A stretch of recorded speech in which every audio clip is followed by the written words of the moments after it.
Hi everyone, welcome or welcome back to my channel. If you're new here, my name is Amarachi. I'm a grad student in the US, and on this channel I share useful tips about moving to the US as well as documenting my grad school journey. So if this is something you'd be interested in, please consider subscribing. So in today's video, I'm going to be going over how to write and structure your statement of purpose. Anyone who is looking to apply to grad school knows that you have to write an essay, a personal statement or a statement of purpose.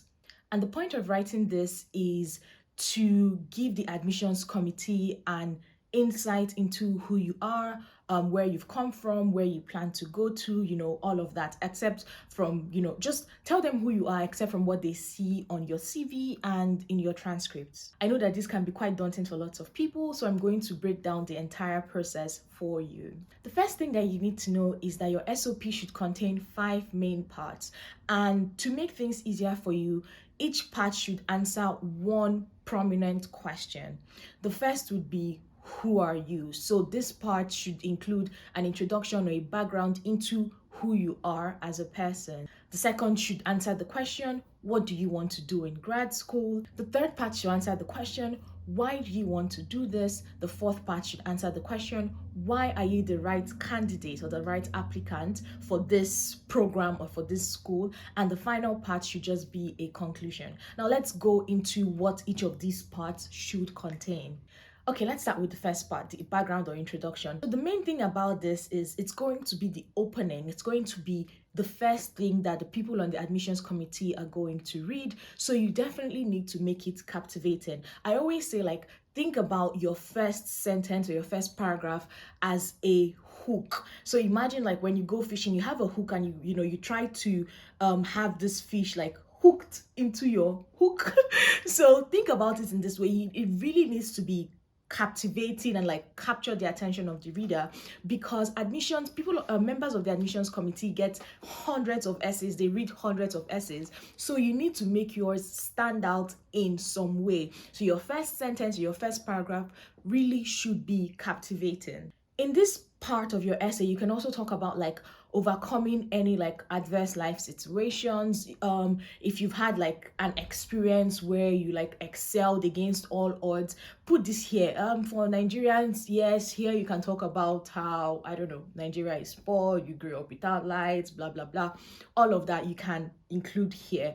However, one very important thing to note is that whatever you're saying here should tie into the rest of your essay. So whatever you said here should tie into what your motivation for going into grad school is, or what your motivation to study a specific course is. Let it all be linked together in some way. You can also include your undergrad study and experience. Before I go into the second part, something that's quite important, I'd say, is even though there are 5 parts, your essay should not be just 5 huge paragraphs. No, I would say keep each part into a maximum of 2 paragraphs, depending on the length of the sentences, maybe 2 to 3 paragraphs per part. So if you do 2 paragraphs per part, you should have 10 paragraphs at the end of your essay. So please keep this in mind. So going on to the next part, what do you want to do in grad school? So this is where you talk about the program you're applying for, what you want to do, what your research interests are. This is also the part where you talk about the professors in the department who work in this field that you're interested in. Now, this shows that, one, your essay is not generic. It's specifically tailored to this one school, this one department. It shows as well that you've really done your homework. So please mention at least 2 or 3 members of faculty that you are interested in working with, people whose work you're interested in, people who you wouldn't mind being your advisors. This is very important. Now, the third part goes into why you want to do what you've said you want to do in part 2. Very important thing to note here is, please don't be generic. Just saying I like helping people is not enough. It's so generic, it's not going to cut it. You need to go into the details of the why you really want to do this. I feel like this is probably the hardest part for some people to write, because you really need a lot of self-evaluation, introspection, and you're like, why do I really want to do this? Even though it's hard, the more detailed you can get, the better for you, because it shows the admissions committee like, okay, this person really has a reason for wanting to go into this field. They're not just applying to grad school because, what else is there to do? No, it really shows that you have a reason for like going in this line. So be as detailed as possible. Some of the things that you could include here are points like what this program would do for you, what kind of skills you would acquire at the end of this program, then what those skills would translate to. So what would those skills help you do? Would these skills help you solve like XYZ problem in your country, in the world, in wherever? Talk about things like this. If you found any value at all in this video so far, please give me a like, subscribe if you're not subscribed, and leave a comment as well. The fourth part, why are you the right candidate? Now, this is where you do not need to be humble. So I'm going to say, sell yourself excellently, but don't lie.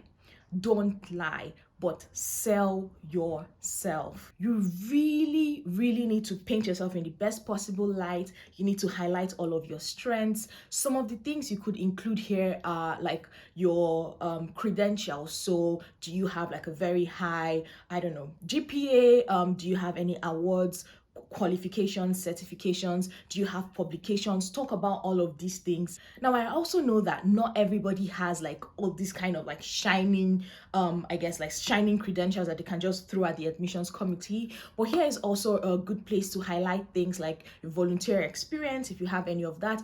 Again, as long as it's tied to what you're studying. You could also include like your leadership experience. So have you had like any leadership positions? Talk about that. Talk about what that entailed. You can also talk about your teaching experience as well. Grad schools really appreciate some sort of teaching experience. So talk about that. Even if it's not necessarily in the same field, teaching experience is kind of teaching experience. So you can talk about whatever teaching experience that you've had. While talking about all the things that you've done in the past, the kind of work that you've done, where you've worked, etc., it is very important to contextualize things and name drop. Please name drop. This is the part where you don't need to be humble at all. If you've worked in, the biggest company in the world, please say it there and contextualize things, especially if you're from a not Western country. So for example, I'm Nigerian, so I'm going to address Nigerians. If you're from Nigeria, for example, and you've worked, say, in the bank, say you've worked in Access Bank, it's not enough to just say, oh, I worked in Access Bank for 10 years, or I worked in Access Bank for 7 years. For the person who's reading, who doesn't know what Access Bank is, how can you explain to them what Access Bank is? So it probably would be in your best interest to say, oh, I've worked in Access Bank, the largest bank in Nigeria, if they are, I don't know. But like, this is just an example, like contextualize things. What is this company that you've worked at? Are they like the topmost law firm in the country? Are they like the biggest financial service provider in the country? Contextualize things in that way. And finally, I think it's also very important to arrange these parts in like order of importance. So think about what you think is the most important or most relevant to your program of interest, and like start by highlighting those things first before you go into like the other maybe not so relevant things. And then the final part is your conclusion. I would say for this part, you should start by giving a one sentence summary of each of your whys. So why do you want to, like, why this program and why you're the right candidate? Just one sentence summary. You don't need to reiterate everything that you've said. In different words, just highlight once again why you want to be in this program and why you're the right candidate. The next thing that you need to include in your conclusion is your plans after graduation. So like short and long-term goals. Again, this is the part where you need not be humble.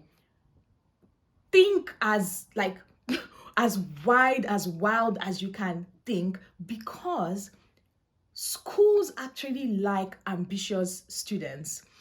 Why? If a student is like ambitious and like one of the students from a school ends up doing something so crazy, students become donors to their schools. So if you're a student, or if you're an alumni of a school and you've made something like mind-blowing of your life, guess what? Your school probably is going to benefit in some way, financially at least, from that. So schools really like to play this game of, oh, are they ambitious? Like, what are we going to get if this person really, like, hits their wildest dreams, or like their wildest goals? So go as crazy as you can probably think. Talk about what your goals for the future are, and then you can finalize by saying, you look forward to being in the program, you look forward to like interacting with other students, learning from faculty, etc, etc. Talk about all of this here. And that's it for the writing part. Now, after writing, almost as important or even more important, you need to edit. You need to edit meticulously. You need to edit properly. Honestly, I would say even pay for somebody to edit, to review your essay if you have to, because it is very, very important. In my next video, I'm going to give more generalized tips about writing the SOP, or writing your SOP. So please keep an eye out for that. If you like this video, please give me a like, subscribe if you're not subscribed already, and leave me a comment. This really helps me. It helps the algorithm to know that this is a useful, helpful video, and they share it to more people. Thank you so much for watching. I will see you in the next video.